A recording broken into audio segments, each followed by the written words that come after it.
اعوذ باللہ من الشیطان الرجیم، بسم اللہ الرحمن الرحیم۔ حافظوا علی الصلوات والصلاة الوسطی وقوموا للہ قانتین فإن خفتم فرجالا أو ركبانا فإذا أمنتم فاذكروا الله كما علمكم ما لم تكونوا تعلمون۔ اور تم سب نمازوں اور خاص طور پر درمیان والی نماز کی حفاظت کرو اور اللہ کے سامنے عاجزی کرنے والے بن کر کھڑے ہو۔ پھر اگر تم خوف کی حالت میں ہو تو پیدل یا سوار ہی نماز پڑھ لو۔ پھر جب تم امن میں ہو جاؤ تو اللہ کو یاد کرو جس طرح اس نے تمہیں وہ سکھایا جو تم نہیں جانتے تھے۔ اللہ تعالیٰ حکم دے رہا ہے کہ نمازوں کو ان کے اوقات میں محافظت کی جائے اور ان کی حدود کی حفاظت کی جائے اور انہیں ان کے مقرر کردہ اوقات ہی میں ادا کیا جائے، جیسا کہ صحیح بخاری و مسلم میں حضرت ابن مسعود رضی اللہ تعالیٰ عنہ سے روایت ہے کہ میں نے رسول اللہ صلی اللہ علیہ وسلم سے دریافت کیا کہ کون سا عمل افضل ہے، تو آپ صلی اللہ علیہ وسلم نے فرمایا نماز کو اس کے وقت پر ادا کرنا۔ ابن مسعود رضی اللہ تعالیٰ عنہ نے عرض کیا پھر کون سا؟ فرمایا والدین سے نیکی کرنا۔ آپ نے عرض کی پھر کون سا؟ فرمایا اللہ کی راہ میں جہاد کرنا۔ حضرت ابن مسعود رضی اللہ تعالیٰ عنہ بیان کرتے ہیں کہ یہ سب رسول اللہ صلی اللہ علیہ وسلم نے مجھ سے بیان فرمایا تھا، اور اگر میں کچھ مزید سوال کرتا تو آپ بھی یقیناً کچھ مزید ارشاد فرماتے۔ اللہ تعالیٰ نے نمازوں میں سے درمیان والی نماز یعنی نماز عصر کے بارے میں خاص تاکید فرمائی ہے۔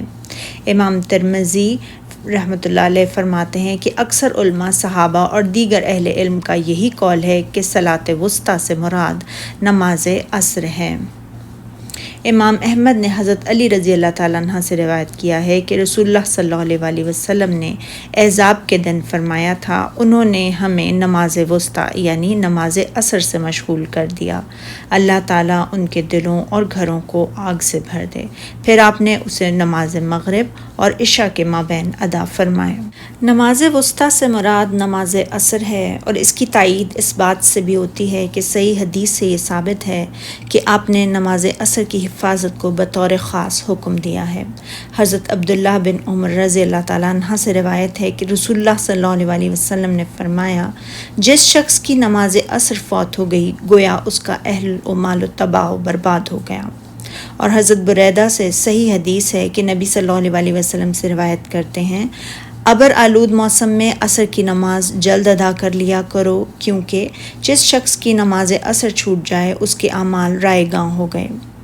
ارشاد باری تعالیٰ اور اللہ کے سامنے عاجزی کرنے والے بن کے کھڑے ہوا کرو، یعنی اس کے آگے بڑے خشوع و خضوع اور عاجزی و انکساری کے ساتھ کھڑے ہوا کرو، اور یہ حکم اس بات کے مستلزم ہے کہ نماز ادا کرتے ہوئے گفتگو کو ترک کر دیا جائے، کیونکہ یہ خشوع و خضوع کے منافی ہے۔ یہی وجہ ہے کہ نماز ادا فرماتے ہوئے جب نبی اکرم صلی اللہ علیہ وسلم نے ابن مسعود رضی اللہ تعالیٰ عنہ کے سلام کا جواب نہ دیا تو آپ نے معذرت کرتے ہوئے فرمایا بے شک نماز دوسرے کاموں سے مشغول کر دیتی ہے۔ صحیح مسلم میں ہے کہ جب معاویہ بن حکم سلمی رضی اللہ تعالیٰ عنہ نے نماز میں گفتگو کی تو رسول اللہ صلی اللہ علیہ وسلم نے ان سے فرمایا اس نماز میں لوگوں سے گفتگو کرنا درست نہیں ہے، کیونکہ اس میں تو تسبیح و تکبیر اور قرأت قرآن ہے۔ اور حضرت زید بن ارقم رضی اللہ تعالیٰ عنہ سے روایت کیا ہے کہ نبی اکرم صلی اللہ علیہ وسلم کے زمانے میں آدمی بوقت ضرورت اپنے ساتھی سے نماز میں گفتگو کر لیا کرتا تھا، حتیٰ کہ جب یہ آیت نازل ہوئی کہ اللہ کے سامنے عاجزی کرنے والے بن کر کھڑے ہوا کرو تو ہمیں خاموشی کے ساتھ نماز ادا کرنے کا حکم دے دیا گیا۔ ارشاد باری تعالیٰ ہے پھر اگر تم خوف کی حالت میں ہو تو پیادے یا سوار یا جس حالت میں ہو نماز پڑھ لو۔ پھر جب امن و اطمینان ہو جائے تو اللہ کو یاد کرو جس طرح اللہ نے تم کو وہ سکھایا ہے جو تم پہلے نہیں جانتے تھے۔ جب اللہ تعالیٰ نے اپنے بندوں کو نمازوں کی حفاظت اور اس کی حدود کو قائم رکھنے کا حکم دیا اور اس کی تاکید کرنے میں نہایت سخت حکم دیا تو اب اس حالت کا ذکر کیا جا رہا ہے جس میں آدمی بہت زیادہ مشغول ہو جاتا ہے، اور وہ ہے حالت قتال و جنگ۔